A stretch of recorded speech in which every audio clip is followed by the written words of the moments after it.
ஆமென். ஒவ்வொரு நாளும் உங்களுக்கும் எனக்கும் நல்லவராய் நன்மை செய்கிற தேவனாய் இருந்து பாதுகாத்து பலப்படுத்தி ஆசீர்வதித்து நடத்துகிறாரே. அவருடைய கிருபை இரக்கங்களை எண்ணி வலதுகரத்தை உயர்த்தி ஆண்டவரே கர்த்தர் என்னை இதுவரையும் தாங்கி ஏந்தி நடத்துகிறதற்காக உமக்கு ஸ்தோத்திரம். ஹல்லேலூயா. என்னை பலப்படுத்துவதற்காக ஸ்தோத்திரம், பாதுகாக்கிறதற்காக ஸ்தோத்திரம், நன்மை செய்கிறதற்காக ஸ்தோத்திரம், கைவிடாமல் கரப்படுத்துவதற்காக ஸ்தோத்திரம். ஒவ்வொரு நாளும் எத்தனை நிந்தைகள், நெருக்கங்கள், அவமானங்கள், தேவைகள், பிரச்சனைகள், பலவீனங்கள் ஏன் வந்தாலும் என்னோடு கர்த்தர் நடத்துகிறீரே. கரங்களை உயர்த்தி ஹல்லேலூயா, ஹல்லேலூயா, ஹல்லேலூயா. ஆமென். இந்த 9 மாத காலம் ஒவ்வொரு நாளுமாய் ஒவ்வொரு வாரமாய் கர்த்தர் நம்மோடு கூட எல்லா சூழ்நிலைகளிலும் நடத்தியிருக்கிறார். இந்த 10வது மாதத்தையும் தேவனே காணும்படி கிருபை தந்திருக்கிறார். ஹல்லேலூயா. அவரை போல நம்மை நடத்துகிற, பாதுகாக்கிற, பலப்படுத்துகிற, விசாரிக்கிற தேவன் ஒருவர் இல்லை. ஹல்லேலூயா. நம்மை பாதுகாக்கிறவர், தாயினும் மேலாய் அன்பு வைத்திருக்கிறவர், அவன் தகப்பனை காட்டி நம்ம அக்கறை கரிசனை உள்ளவர், சோர்ந்து போகிற போதெல்லாம் பலன் தந்து நம்மை பலப்படுத்தி நம்மை நடத்துகிறவர். ஹல்லேலூயா. உனக்கு என்ன வேணும் என்று கேட்டு செய்கிற ஒரே ஒருவர் நம்ம ஆராதிக்கிற தேவன் மாத்திரமே. ஹல்லேலூயா. ஆமென். இந்த காலை நேரத்தில் 10வது மாதத்தில் தேவ சமூகத்தில் வரும்படி ஆண்டவர் உங்களுக்கும் எனக்கும் கிருபை பாராட்டி இருக்கிறார். கிருபைகளை, அன்பை நினைத்து கர்த்தரை நாம் துதிக்க வேண்டும். இந்த 10வது மாதத்தில் உடைய சமூகத்தில் வந்திருக்கிற நமக்கு ஆண்டவர் கொடுக்கிற வார்த்தை தானியேல் தீர்க்கதரிசி புத்தகம். ஆமென். 6ஆம் அதிகாரம் திருக்குறள். தானியேல் தீர்க்கதரிசி புத்தகம் 6ஆம் அதிகாரம் 28ஆம் வசனம். தானியேல் தீர்க்கதரிசி புத்தகம் 6ஆம் அதிகாரம் 28ஆம் வசனம் சேர்த்து வாசிக்க போகிறோம். தரியுவின் ராஜ்யபார காலத்திலும் பெர்சியாவிலே கோரேசுடைய ராஜ்யபார காலத்திலும் தானியேலின் காரியம் ஜெயமாய் இருந்தது. பலகட்ட வேண்டி ஹல்லேலூயா. தானியேலின் காரியம் ஜெயமாய் இருந்தது. சொல்லுவார்களே, தானியேலின் காரியம் ஜெயமாய் இருந்தது. 1ஆம் தேதி அதிகாலையில் 5 மணிக்கெல்லாம் கர்த்தர் சமூகத்தில் வந்து காத்திருந்து கர்த்தர் செய்த நன்மைகளை நினைத்து ஆண்டவருக்கு நன்றி சொல்லி இந்த புதிய மாதத்திலேயும் ஆண்டுடைய வார்த்தையின்படி நம்மை நடத்துகிற கர்த்தர். ஹல்லேலூயா. இந்த காலை நேரத்தில் உடைய சமூகத்தில் வந்திருக்கிற உங்களுக்கும் எனக்கும் அவர் சொல்லுகிற வார்த்தை தானியேலின் காரியம் ஜெயமாய் இருந்ததை போலவே நம்முடைய காரியத்தையும் ஜெயமாய் மாற்ற கர்த்தர் வல்லவராக இருக்கிறார். ஹல்லேலூயா. நீங்க சொல்லுங்க, என்னுடைய காரியம் ஜெயமாய் மாறும். ஆமென். என்னுடைய காரியத்தை கர்த்தர் ஜெயமாய் மாற்றுகிறவர். ஆமென். காரணம், ஆண்டவருக்கு ஒரு பெயர் இருக்கிறது. அப்போஸ்தலனாகிய பவுல் அந்த பெயரை சொல்லி அவரை மகிமைப்படுத்துகிறார். 1 கொரிந்தியர் 15ஆம் அதிகாரம் 57ஆம் வசனத்தில் சொல்லுகிறது, பவுல் இப்படியே சொல்கிறார். ஆமென். நம்முடைய கர்த்தராகிய இயேசு கிறிஸ்துவினாலே நமக்கு ஜெயம் கொடுக்கிற தேவனுக்கு ஸ்தோத்திரம். ஹல்லேலூயா. கரங்களை சொல்லுவாங்களா? இதே வார்த்தை மறுபடியும் சொல்லுங்க. நம்முடைய கர்த்தராகிய இயேசு கிறிஸ்துவினாலே நமக்கு. இங்க சொல்ல வேண்டியது தெரியுமா? எனக்கு, தானியேலுக்கு, ஸ்டீபன் மருதுக்கு நீங்க சொல்லுங்க, உங்க பேரை சொல்லுங்க. அந்த இடத்துல உங்களுக்கு, ஹல்லேலூயா, எனக்கு ஜெயம் தருகிற தேவனுக்கு ஸ்தோத்திரம். தேவனுக்கு ஒரு பெயர் ஜெயம் தருகிறவர். ஆமென். ஜெயிக்க வைக்கிறவர், சக்சஸ் ஆக்குகிறவர். ஆமென். தோல்வியை மாற்றுகிறவர், இழந்ததை மாற்றுகிறவர். ஹல்லேலூயா. ஆசீர்வாதங்களை நடத்துகிறவர், குறைகளை நிறைவாக்குகிறவர். கரங்களை உயர்த்தி ஜெயம் தந்து, விடுதலை தந்து, பலன் தந்து, நன்மை தந்து, சக்சஸ் ஆகி மாற்றுகிறவர் தேவன். சரி, ஒன்றில் சொல்லப்பட்டிருக்கிறது 3ஆம் வசனத்திலே அவன் செய்வது எல்லாம் வாய்க்கும், வாய்க்கப்படுகிறவர். அவன் சொல்ல பார்க்கலாம். ஹல்லேலூயா.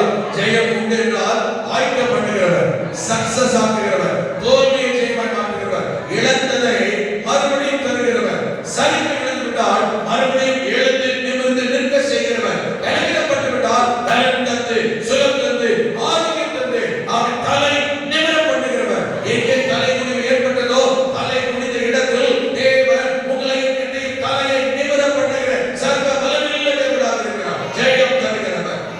ஹல்லேலூயா. ஆமென். உங்களுக்கு எனக்கும் இந்த மாதத்தில் நாம் நினைக்கிற காரியங்களில், ஜெபிக்கிற காரியங்களில், தேவ சமூகத்தில் எதிர்பார்க்கிற காரியங்களில், கர்த்தருக்கே முறையிடுகிற காரியங்களில், கர்த்தருக்கு அர்ப்பணிக்கிற காரியங்களில், தேவனிடத்தில் விசுவாசம் வைக்கிற காரியங்களில், தேவனை சார்ந்து கொள்கிற காரியங்களில், கர்த்தருடைய ஆமென் பிள்ளைகளாகிய நாம் கர்த்தருடைய பார்வையில் தீர்மானிக்கிற காரியங்களில், ஆமென், நமக்கு அவைகளை அங்கீகரித்து ஆசீர்வதித்து ஜெயமாய், நன்மையாய், ஆசீர்வாதமாய் மாற்றிவிட கர்த்தர் வல்லவர். ஆமென். தானியேலுக்கு சொல்லப்பட்டிருக்கிறது, தானியேலின் காரியம் ஜெயமாய் இருந்தது. ஹல்லேலூயா. ஏன் இது ஒரு மனிதனை கர்த்தர் ஹைலைட் பண்ணி காட்டுகிறார்? ஏன் ஒரு மனிதனை கர்த்தர் குறிப்பிட்டு காட்டுகிறார்? சொல்லி காட்டுகிறார். அவன் சூழ்நிலையிலே சொல்லி காட்டுகிறார். பாருங்கள், தானியேல். ஆமென். இந்த தானியேல் யாராக இருந்தவன், எப்படி இருக்கிறான்? எருசலேமிலே மிகுந்த செல்வ செழிப்பாய், மிகுந்த ஆசீர்வாதமான வசதி படைத்த குடும்பத்தில் பிறந்தவன். நல்ல ஒரு ஞானி. படிப்பிலோ, திறமையிலோ, அழகிலோ, அந்தஸ்திலோ அவன் எதிலுமே குறைவில்லாதவன். நேபுகாத்நேச்சார் ராஜா பாபிலோனில் இருந்து போய் எருசலேமிலே ஜனங்களை சிறைப்பிடிக்கிற போது முதல் தரமானவைகளை அந்த துறை மக்கள், high educated and high level இருக்கிறதான உயர்ந்த அந்தஸ்தில் இருக்கிறவர்களை எல்லாம் பிடித்துக் கொண்டு வருகிறார். பிடித்துக் கொண்டு வரும் பொழுது இந்த தானியேலும் பாபிலோன் ராஜா நேபுகாத்நேச்சாரால் சிறை பிடிக்கப்பட்டு அடிமையால் பாபிலோன் தேசத்துக்கு கொண்டு போகப்பட்டவன். ஆமென். வசனம் எழுதப்படும் போது தானியேல் தன்னுடைய சொந்த ஊரில் இல்ல, சொந்த வீட்டில் இல்லை, செல்வ செழிப்பாக இருக்க வேண்டிய இருந்த இடத்தில் இல்லை, அடிமையாய் பாபிலோன் தேசத்துக்கு போயிருக்கிறான். அடிமையாய் போகப்பட்டவன், அடிமையாய் பிடித்துக் கொண்டு போகப்பட்டவன், சிறை பிடித்துக் கொண்டு போகப்பட்டவன். ஊர் தெரியாது, அவனுக்கு பாஷை தெரியாது, ஆமென், கலாச்சாரம் தெரியாது, உணவு பழக்க வழக்கங்கள் பழக்கமில்லை, மனிதர்கள் அறிமுகமானவர்கள் இல்லை, அடிமையா போறவதான், போகிற இடத்தில் யாரும் இல்லை, சூழ்நிலைகள் எல்லாம் சாதகமாக இல்லை, எல்லாம் எதிர்பார்க்க பிரச்சனையாய் குழப்பமாய் ஒன்று புரியாததாக இருக்கிறது, எதையும் சுயாதீனமாய் செய்ய முடியாத நிலைமை. ஆனாலும் தேவனாகிய கர்த்தர் அவனை குறித்து சொல்லப்படுது, இந்த தானியேல் தேவனுடைய மனிதனாகிய தானியேல், கர்த்தருடைய பிள்ளையாகிய தானியேல், கர்த்தரை பயன்படுத்திக் கொள்ள தானியேலுடைய காரியமோ எங்கே இருந்தாலும், யாரோடு இருந்தாலும், எப்படி இருந்தாலும் ஜெயமாகவே கர்த்தர் மாற்றினார். ஹalleluya, ஆமென். இன்னொரு வார்த்தை சொல்லுகிறார் பாருங்கள், இன்னொரு சூழலை குறிப்பிடுகிறார் பாருங்கள். தானியேலின் ராஜ்யபார காலத்தில், ஆமென், பெர்சியானாகிய கோரேசுவின் ராஜ்யபார காலத்தில் இவனுக்கு முன்பதாக இரண்டு ராஜாக்கள் அரசாண்டு விட்டார்கள். ஆமென். இவனை சிறைபிடித்துக் கொண்டு போன நேபுகாத்நேச்சார் அவனுடைய காலமானாலும் சரி ஜெயமாகத்தான் இருந்தது. நேபுகாத்நேச்சாருடைய மகன் ஆட்சிக்கு வருகிறான், பெல்சாத்சார். அவனுடைய காலமானாலும் சரி, அவனுடைய ஆட்சி காலத்திலேயும் இந்த தானியேலின் காரியம் ஜெயமாகத்தான் இருந்தது. அதற்கு பின்பதாய் வந்தவர்கள் இந்த தரியு, இந்த கோரேசு போன்றவர்கள் எல்லாம் இவர்களுக்கு பின்பதாய் வந்தவர்கள். கவனிங்கள், ராஜாக்கள் மாறினார்கள், ராஜ்யங்கள் மாறினது, சூழ்நிலை மாறினது, ஆளுகை மாறினது, அமைச்சர்கள் மாறினது, மனிதர்கள் மாறினார்கள், கர்த்தர் மாறவில்லை. தேவன் இந்த தானியேலுக்கு கொடுக்கிற ஜெயமும் மாறவே இல்லை. ஹalleluya, ஹalleluya. சூழ்நிலைகள் மாறலாம். ஒரு சூழ்நிலை நம்முடைய வாழ்க்கையிலே தோல்வியை கொண்டு வர முடியாது. மனிதர்களுடைய வாழ்க்கையிலே தோல்வியை கொண்டு வர நினைக்கலாம், ராஜாக்கள் தோல்வியை கொண்டு வர நினைக்கலாம், ஆமென், நம்முடைய பிரச்சனைகளுக்கு தோல்வியை கொண்டு வர நினைக்கலாம். நாம் நம்புகிறேன், நாம் ஆராதிக்கிறேன், இடைவிடாமல் தேவனை சேவிக்கிறேன், அவரை விசுவாசிக்கிறேன், அவருடைய ஜனங்களுடைய வாழ்க்கையில் எந்த நிலைமையில் தேவன் அவன் தோல்வியை அவன் அனுமதிக்கிறவர் அல்ல, ஜெயத்தை, ஆசீர்வாதத்தை, நன்மையை, காரியத்தை வாய்க்கப்படுகிறவர் அவரே. ஹalleluya. இந்த காலங்களில் உங்கள் சூழ்நிலை குறித்து நீங்கள் பயப்பட வேண்டாம், உங்கள் சுற்றி இருக்கிற ஜனங்களை குறித்து நீங்கள் பயப்பட வேண்டாம், உங்களுக்கு இருக்கிற தேவைகளை குறித்து பயப்பட வேண்டாம், உங்கள் பிரச்சனைகளை குறித்து பயப்பட வேண்டாம். இவைகள் எல்லாவற்றையும் மத்தியிலே தானியேல் பாருங்க, உதவி செய்யும் ஊர்ல இருக்கிற ஜனங்கள் இல்லை, விசாரிக்கும் குடும்பத்தார் இல்லை, நான் இருக்கிறேன்னு சொல்றதுக்கு ஒருவருமே இல்லை. ஹalleluya. பயப்படாத, கவலைப்படாதன்னு சொல்லி விசாரிக்க, ஆமென், கவலை விசாரிக்க, ஆறுதல் படுத்த, தைரியப்படுத்த மனிதர்கள் ஏராளமானவர்களாக இருந்தார்கள். அந்த சூழ்நிலைக்கு ஏற்றவர்கள் யாரும் இல்லை. ஏராளமான மனிதர்கள் இருக்கதான் செய்தார்கள், ஜனங்கள் எல்லாம் இல்லை, அவர்களால் ஒரு பிரயோஜனம் இல்லை. கவலைப்படாதன்னு சொல்றதுக்கு ஆள் இல்லை, நான் இருக்கிறேன்னு சொல்றதுக்கு ஆள் இல்லை, தைரியமான்னு சொல்றதுக்கு ஆள் இல்லை. எப்படா விழுவான், எப்படா காணாம போவான், எப்படா சாவான். ஆமென்.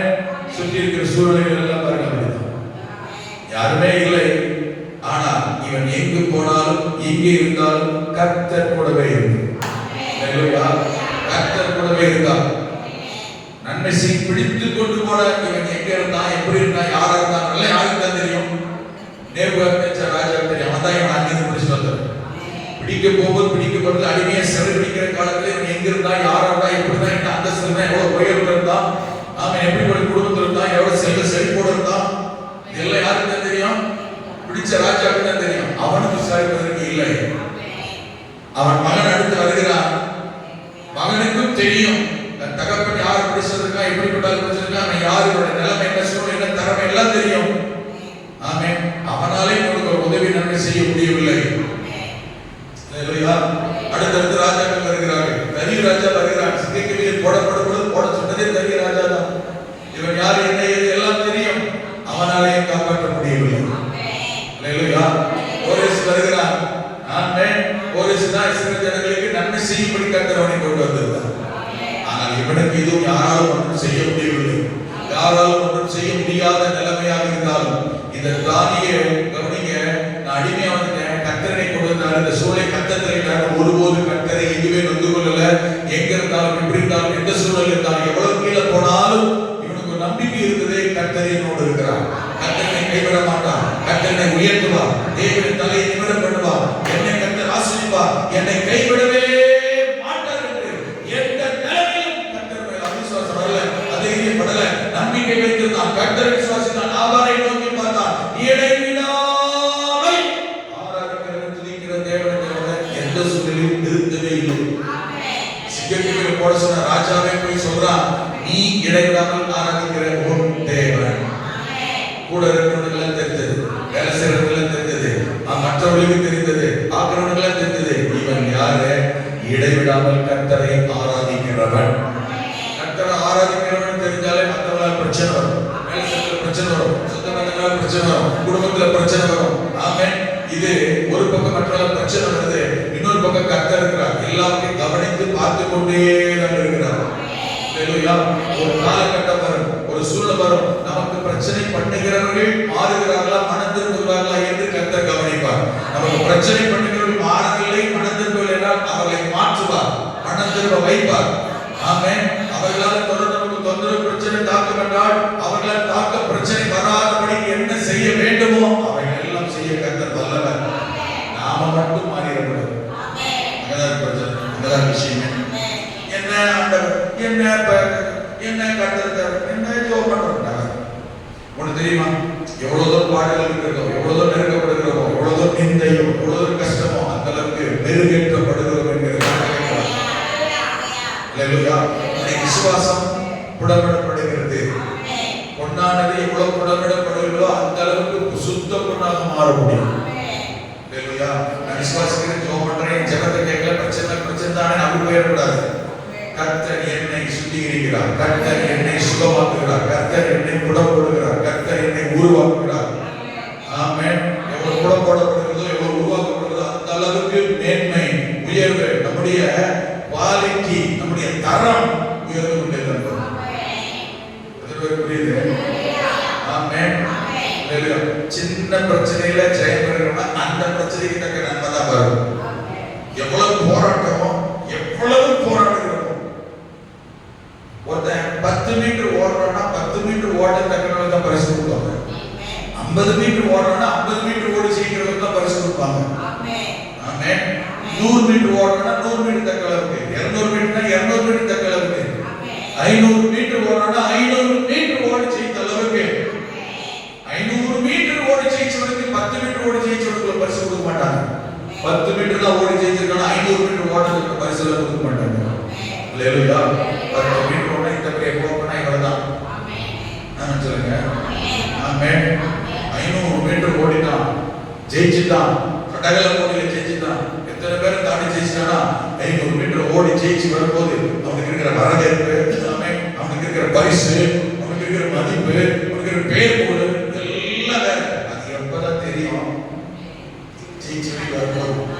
அந்த ஜெயிக்கிற வரைக்கும் அவன் எவ்வளவு பாடுபட்டான், சரீரத்தில் எவ்வளவு வருத்தலாம், அதை சாப்பிடக்கூடாது, இதை சாப்பிடக்கூடாது, இதை குடிக்கூடாது, இப்படி குடிக்கூடாது, உடம்பு கட்டுக்க வச்சுக்கணும், நினைச்ச நேரம்லாம் அவன் தூங்க முடியாது, நினைச்சதெல்லாம் சாப்பிட முடியாது, நினைச்சதுல விரும்பினதுல சுத்த முடியாது. ஆமென். உச்சந்தல் உள்ளங்கால் வரைக்கும் எல்லா சரீரங்களையும் சரியா கவனிக்கணும், சரியா பாதுகாக்கணும். கண்ணு, மூக்கு, காது, ஓடுறான், தும்மலுக்கு தான் ஜோலி முடிஞ்சு, ஓடுறான், கால் முடிச்சுதான் ஜோலி முடிஞ்சு, நரம்பு எடுத்துச்சுதான் ஜோலி முடிஞ்சு. ஆமென். ஓடுறான், கால் சரியா கேட்கலாம், அவ்வளவு ஜோலி முடிஞ்சு, கண்ணு பார்வை சரியா திரட்டு, அவ்வளவுதான். ஆமென். கை கால் சரீரம் அடையங்கள் உறுப்புகள் உள்ளுறுப்புகள் சரீரம் எல்லாம் சரியா அதை பாதுகாக்கணும், அவ்வளவு கவனமா இருக்கணும். எல்லாரும் வாழ்ற மாதிரி வாழ முடியாது. அத்லெட்டிக் வீரன் ஆளை பார்த்தா எல்லாரோட ஜெயிச்சடிக்க தெரியலாம், எல்லாரோட சகஜமான வாழ்க்கை வாழ முடியாது. இருக்க முடியாது. எல்லாரும் தன்னை கமிட் பண்ணணும், அர்ப்பணிக்கணும், ஒப்பு கொடுக்கணும், உருவாக ட்ரெயின் பண்ண சரீரத்தை, சிந்தைய, மைண்ட கரெக்டா வைக்கணும். ஆமென். ஓடும்போது வீட்டு ஞாபகம் வந்துச்சு, ஓடும்போது கடன் பிரச்சனை ஞாபகம் வந்துச்சு, வீடு ஓடும்போது கடன்கார இடத்துல வந்துச்சு, ஞாபக சிந்தை எல்லாம். அல்லேலூயா. புரியுதா? ஆமென். ஒரு ஓட்டப்பந்தயங்கள், ஒரு வீரன், ஒரு யுத்தத்தில், ஒரு போர்க்களத்தில் இருக்கிறவன், தடகளத்தில் இருக்கிறவன். அல்லேலூயா. எப்படி தெரியுமா? ஆவி, ஆத்மா, சரீரம், சிந்தை, மனது, மனநிலை எல்லாம் மற்றவர்களை போல இருக்கக்கூடாது. அங்க வேடிக்கை பார்க்க ஆயிரக்கணக்கான ஜனங்கள் வந்து உட்கார்ந்து இருக்கலாம், தன்னை பாராட்ட ஆயிரக்கணக்கான வந்து உட்கார்ந்து இருக்கலாம், ஆமென், பரிசு கொடுக்கிறது ஆயிரக்கணக்கான வந்திருக்கலாம். ஆமென். ஆனா அந்த யுத்த வீரன், இந்த போர் வீரன், இந்த ஸ்போர்ட்ஸ் மேன் அங்க வந்திருக்கிற பரிசு கொடுக்கக்கூடிய வேடிக்கை பார்க்க போல இருக்க முடியாதுங்க. இவன் ஜெயிக்கிறவன், ஜெயம் பெறுகிறவன். ஆமென். வாட் டு வின் அப்படின்னு சொல்ற ஜெயிக்க பெறட்டவன். அல்லேலூயா. அப்ப என்ன செய்யணும்? கட்டுக்கோப்பாதான், கண்ட்ரோலா தான், சரீரத்தை அடக்கி ஒடுக்கி போடுகிறான். நான் ஆகாதவனாய் போக சீக்கிரம் நான் தானே ஆகாதவனாய் போகிறபடி சரீரத்தை அடக்கி ஒடுக்கி கீழ்படுத்துகிறேன். ஜெயமன்றம் பேர்ல இல்ல, வார்த்தைகள் இல்ல, சொல்றதுல இல்ல, ஜெயமன்கிற வார்த்தை சொல்றதுல இல்ல, அது பிராக்டிகல் லைஃப். ஆமென். அப்போ ஒடுக்கணும். ஜெயமனுடைய வாழ்க்கையில, உயர்வுடைய வாழ்க்கையில, ஆசீர்வாதமுடைய வாழ்க்கையில வர மற்றவர்கள் அல்ல, ஒடுக்கப்படலாம். எவ்வளவு ஒடுக்கப்படுகிறோமோ, எவ்வளவு நிந்தனை அனுபவிக்கிறோமோ, எவ்வளவு பாடுபடுகிறோமோ, ஆமென், எவ்வளவு பேச்சுகள், எவ்வளவு சோதனை சகிக்கிறோமோ, அல்லேலூயா, அந்த பெருகேற்றப்படுகிறோம், அந்த நன்மை காத்திருக்கிறது, அந்த உயர்வு காத்திருக்கிறது. இடையில என்னால பண்ண முடியல, ஓட்டத்தை நிறுத்தினா ஜெயம் கிடைக்காது. அல்லேலூயா. எல்லாம் புரியுதா? ஆமென். ஆனால் நம்மால முடியலன்னு சொல்லும்போது ஒரு தடகள பேர் மறந்துச்சு. இதை பார்க்க கேட்க உங்களுக்கு ஞாபகம் இருக்கலாம். போட்டு வீட்டுக்கு வரும் ஒரு தடகள பேர் ஓடுகிறான். எத்தனையோ பேர் ஓடுறாங்க. எனக்கு பேர் மறந்துச்சு, மனசுலயே வச்சது. யாரோ அப்படி ஓடுறான், ரீச் பண்ணிடுவோம். ஆமென். பாதி தூரம் எல்லாத்தோட ஸ்பீடா போயிட்டு இருக்கான். எல்லாரும் பாருங்க என்னன்னா இப்பதான் ஜெயிக்க மாட்டேன் தெரியுது. ஓடிட்டே இருக்கும்போது இந்த தொடை நரம்பு சுண்டி இழுத்துருது. ஓடிக்கிட்டே அப்படியே சுருண்டு கீழே விழுந்துடும். பின்னாடி வரவங்களாம் என்ன செஞ்சாங்க? ஓடிட்டாங்க. எழுப்பி நிற்க முடியல, கால் தொடர இழுத்துருச்சு, நிற்க முடியல. அவன் தான் ஃபர்ஸ்டா ஓடிட்டு இருக்கான். ஆனா தன் ஓட்டத்தை நிறுத்தல, கீழே விழுந்துட்டான். தன் ஓட்டத்தை நிறுத்தல, எழுப்புறான். ஆனா என்ன செய்யல? நிக்கவே முடியல. நிக்க முடியலையே, ஓட்டத்தை நிறுத்தல, எழுப்பிக்க முடியல. அந்த இடத்துல பார்க்கிறா தன் தகப்பன் உட்கார்ந்து இருக்கிறார். மகன் விழுந்துட்டான், எழுப்பி நிக்க முடியல. தகப்பன் வேகமா ஓடி வர, ஓடி வந்து தன் மகனை தூக்கி எடுத்து நிறுத்துறாரு. அவன் நிக்க முடியல, கால் தொடர்ந்து இழுத்துருச்சு.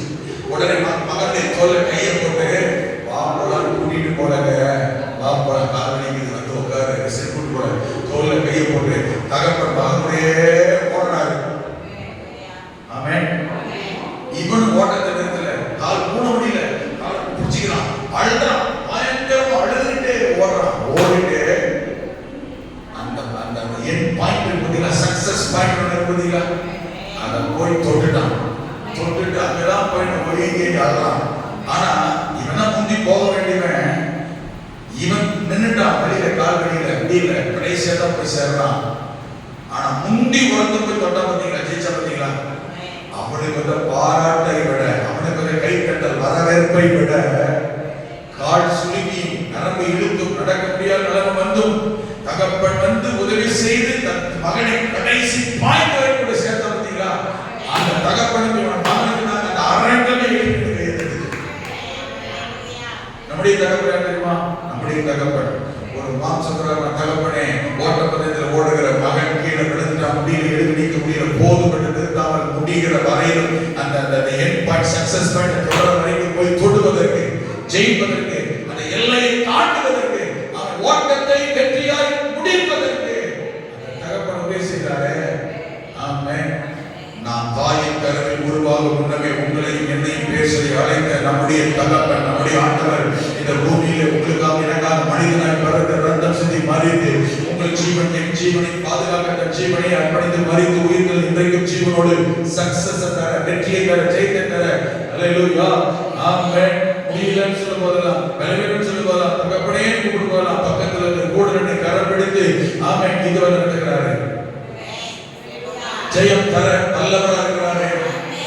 ஜெயம் தந்த நடத்த கர்த்தர் பொறுப்பானவராக இருக்கிறாரு. ஆமென். தானியேலின் காரியம் ஜெயமா இருந்தது. தானியேல் எல்லாமே பெரிய பராக்கிரமசாலி, பயங்கரமானவன் கிடையாது, சாதாரணமானவன் தான். ஆனா அவனை எல்லா காரியத்தையும் கர்த்தர் ஜெயிக்க வைக்க காரணம் தெரியுமா? ஆமென். இந்த தானியேல் எந்த நிலைமையிலும் எந்த சூழ்நிலையும் கர்த்தர் பின்னுக்கு வைக்கவே இல்லை. தேவனை தேடுறத, விசுவாசிக்கிறத, ஆராதிக்கிறத, கர்த்தரை துதிக்கிறத, கர்த்தருக்காக நிற்கிறத, கர்த்தருக்காக செயல்படுறத, அவன் கர்த்தருக்காக தியாகம் பண்றத ஒரு நாள் நிறுத்தவே இல்லை. அதனால யார் வந்தாலும் சரி, யார் வந்தாலும், எந்த வேலை செஞ்சாலும், எந்த ஆட்சி வந்தாலும், எந்த ராஜா ஆண்டாலும், இவனுக்கும் கர்த்தருக்கு தொடர்பை, இவன் கர்த்தருக்காக வாழ்றதை ஆவிக்குரிய லைஃபை யாருக்காக மாத்திக்கிறது கிடையாது. கர்த்தரை யாருக்காக மாத்தி வேற இடத்துல கொண்டு வைக்கவே இல்லை. அதனால யாரு வந்தாலும், எங்க இருந்தாலும், என்ன வேலை இவன் வாழ்க்கை சக்சஸா போயிட்டு இருக்கு. இந்த காலை நேரத்தில் தானியேலின் தேவன் நம்முடைய தேவன். ஜெயம் தானியேலுக்கு ஜெயம் தர நமக்கும் ஜெயம் தர வல்லவர். எல்லா சூழ்நிலையும் கர்த்தர் கூட இருக்கிறவர். முடியலன்னு சொன்னா ஆமென், அவர் அப்படியே விட்டுன்னு சொல்லுவோம். விட்டுட்டு போகிற தேவனும் அல்ல, நம்மை தேடி வருகிறவர். ஜெயம் தர வல்லவர், கரம் பிடித்து நடத்த வல்லவர். இதுதான் தோலை தூக்கி சுமக்க தேவன் வல்லவர். தகப்பனை போடு தோலை சுமக்கிறவர். அல்லேலூயா. இந்த காலை நேரத்தில் சுமக்கிற, தாங்குகிற, தப்புவிக்கிற தேவன் இருக்கிறார். ஆமென். ரிசல்ட் என்ன தெரியுமா? ஜெயம் தருகிறவர். ஓட்டத்தை ஜெயத்தோடு முடிக்க கிருபை செய்கிறது. எதை ரீச் பண்ண உதவி செய்கிறது. எதில் சக்சஸ் ஆக கத்த வல்லவர். நமக்கு இருக்கிற சூழ்நிலைகளோ, மற்றவர்களோ, நமக்கு எதிர்பார்க்கிற பிரச்சனைகளோ, சொல்லோ, ஆமென் ஆமென் ஆமென், வீண் பொருளையோ, வீணான வார்த்தைகளோ எதுவும் நம்மை காக்க கர்த்தர் விட மாட்டார். இது மானசீகம். காதுல கேட்போம், சோறு வரும், தேவை இருக்கும், சோறு வரும், பிரச்சனை இருக்கும், சோறு வரும். அல்லேலூயா. ஆனால் கர்த்தர் கவனிக்கிறவர், ஒரு நாள் விழுந்து போக விட மாட்டார். தூக்கி நிறுத்துகிறவர், தாங்குகிறவர், ஜெயம் தருகிறவர், விடுவிக்கிறவர். இந்த காலை நேரத்தில் கவனிங்க. இப்படிப்பட்ட தானியேல் தான் எல்லாருக்கும், யார் எதிர்த்தாங்களோ, யார் தள்ளினாங்களோ, யார் தடப்படாங்களோ, எல்லாருக்கும் மத்தியில இவனைத்தான் கர்த்தர் உயர்த்தினார். உயர்த்துகிற தேவன், ஜெயம் தருகிற, வாய்க்கப்பட்ட தேவன், ஜெயம் கொடுக்கும் தேவன். உங்களுக்கு வரைக்கும் ஜெயம் தர வல்லவர். கரங்களை எழுந்து நின்று தேவ சமூகத்தில் ஆண்டவரே, இந்த காலத்தில் ஜெயம் தருகிற தேவனாக ஸ்தோத்திரம். நான் எந்த நிலைமையிலும், யார் என்னை கைவிட்டாலும், யார் என்னை தூஷித்தாலும், யார் என்னை தள்ளினாலும், யார் என்னை அற்பமாய் எண்ணினாலும், யார் என்னை ஆகாதவன் என்று சொன்னாலும், ஆனால் கர்த்தர் ஒருவர் ஆகாதவன் என்றால் மற்றவன் சொல்ற மாதிரி கர்த்தர் சொல்ல மாட்டார். மற்றவன் தள்ளுற மாதிரி கர்த்தர் தள்ள மாட்டார். கர்த்தர் உங்களை அழைத்ததே, ரட்சித்ததே ஜெயமுள்ள வாழ்க்கை வாழ, மேன்மையான வாழ்க்கை வாழ, நன்மைகளை அனுபவிக்க, ஆவிக்குரிய ஆசீர்வாதத்தை ஆவிக்குரியவர்களாய் தலை செலுத்தவர்களாய் இருக்க உங்களை அழைத்திருக்கிறார்.